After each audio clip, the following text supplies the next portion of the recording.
Hey, good morning to everybody. Happy Tuesday. It's Daryl here. It's bright and freaking early. It's 4 a.m. here in Connecticut on the East Coast. I'm going to talk about Herschel Walker today a little bit, and I'm going to talk about myself and trees.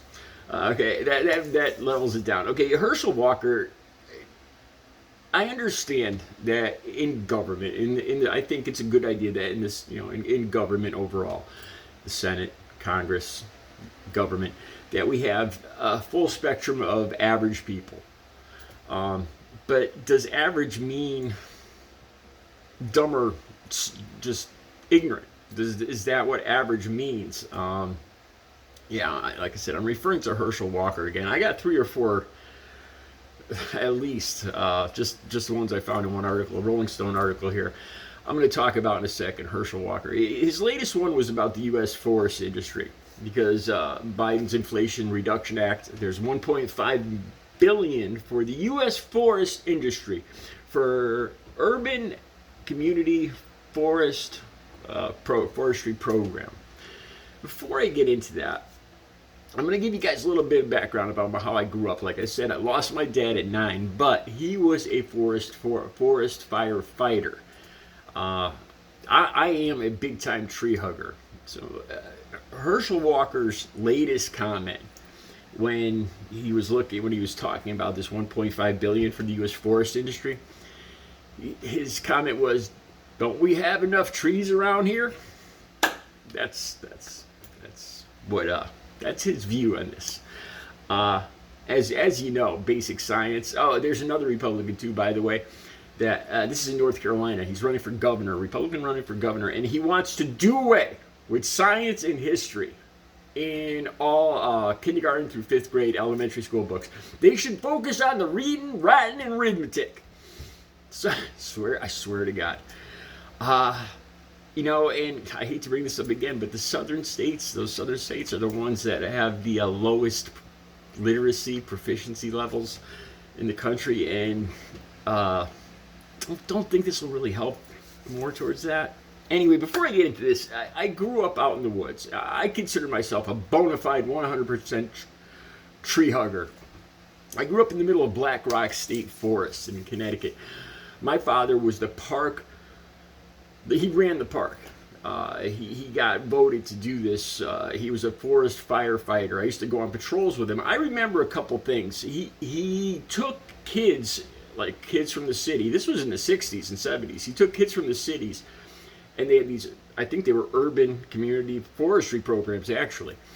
And they worked on the trails all throughout our state parks, building like the log steps you see in some state parks, the signs, the picnic tables, and all that stuff. It was to get kids jobs.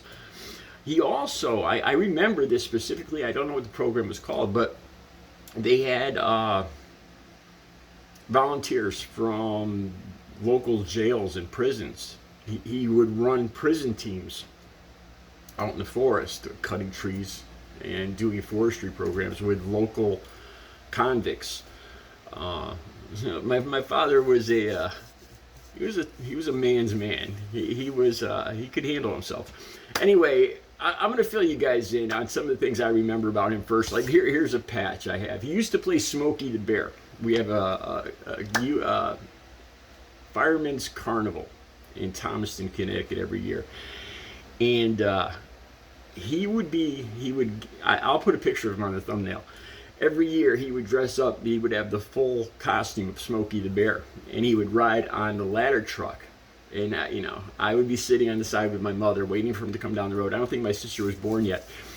And he'd be throwing lollipops off to the kids, and there would be packs of kids on either side of the ladder truck coming down through the parade. And my dad, I was, of course, the family was the only the family and the rest of the guys in the forest service street and the park knew that was my dad underneath the Smokey the Bear outfit. And packs of kids would be chasing chasing the truck, grabbing the candy, grabbing the lollipops. And I would never chase the truck because I got to go home with Smokey the Bear. Man, that was one of the, I get goosebumps. That was one of the proudest moments of my life. Here's some of the, I got some of the hats. You may remember, this was back in the 60s. Don Potter was his name.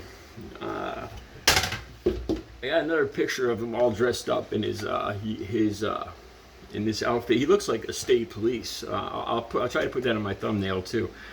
I was very proud of him. You know, I grew up out in the woods, and now a lot of my art reflects that. Almost all my artwork are trees. You paint like they say, authors that write books. That you write about what you know. With me, I paint what I see. And I saw a whole lot of trees growing up. I literally have hundreds of paintings. I just grabbed a few here. This is one of my favorites. This one's won awards. Not this one in itself.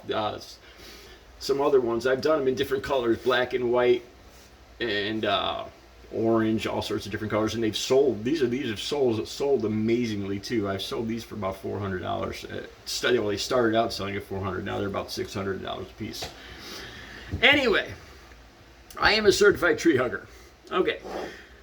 So let's move on to Herschel Walker. So his comment is, when he heard about this U.S. Forestry Service, like I said, I'm guessing here. I don't know if this is what it involves, but I know from my dad working that they had kids. I'm pretty sure they were 15, 16, 17, and I'm pretty sure they paid them, bringing them in from the city and having them work on the trails and the parks. This was back in the 60s and 70s now.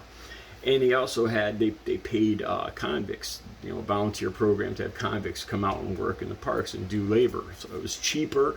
It's what you would call a win-win situation. Now, I assume here that that's what this the Biden's initiative here, that's included in the Inflation Reduction Act, is what that 1.5 billion really. I mean, in today's money, really isn't all that much. So it doesn't make me gasp, but. So Herschel Walker says, don't we have enough trees around here? Basic science, trees exchange. I probably learned this before 5th grade too. For you North Carolinians out there who have a chance of losing this information, losing science information. Trees exchange carbon dioxide. What we breathe out, they breathe in, and what we breathe in, they breathe out. It's a symbiosis, I believe is the word. Yeah, I still actually, even through all the years of drug abuse, I still actually remember these words. I swear to God, I didn't look those up. Okay, now on for some other interesting quotes by Herschel Walker. This is now it's not verbatim. The link will be down below. It's a Rolling Stone article, and it talks about a few of his quotes. He disputes. He says. History books or evolution books are wrong. That if man came from apes, then how come there are still apes around? If man evolved into apes, then why? Or no, if apes evolved into, if apes evolved into man, then how come there are still apes? He doesn't get that, the tree of evolution and branches and all that stuff. Apparently, he thinks that all apes would. What they're saying is all simians, I guess they're called, transformed into humans, which is not what evolution says. But okay, so what else does Herschel? Oh, here's a classic. Here's a classic. He's talking about pollution, and this is his idea of pollution, that America has clean air over it, because we have, and this is why he doesn't believe in, fighting pollution, because China makes dirty air, and China's dirty air moves over America, and then it displaces our clean air, and our clean air moves over China, so they steal our clean air. I'm kind of paraphrasing here, but yeah, it's as stupid as it sounds. And this is what it brings me down to.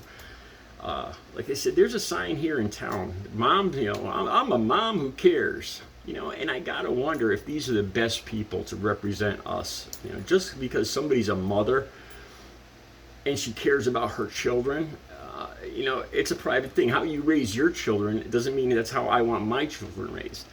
And then Herschel Walker here, who does not have a very good grasp of science. I know, like I said, we need a full spectrum of people in Congress, to represent everybody. You shouldn't need a college degree.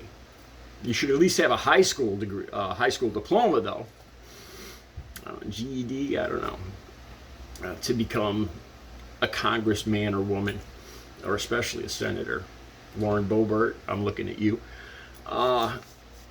Herschel Walker, to sum this up, Herschel Walker is dumber than a box of rocks, and he does not belong in Congress or any other part of the government.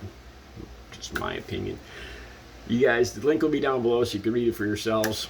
Herschel Walker, tree. We got trees everywhere. We don't need no more trees. And clean air, our clean air exchange with China and apes. Can't make this stuff up. All right, you guys have a good Tuesday.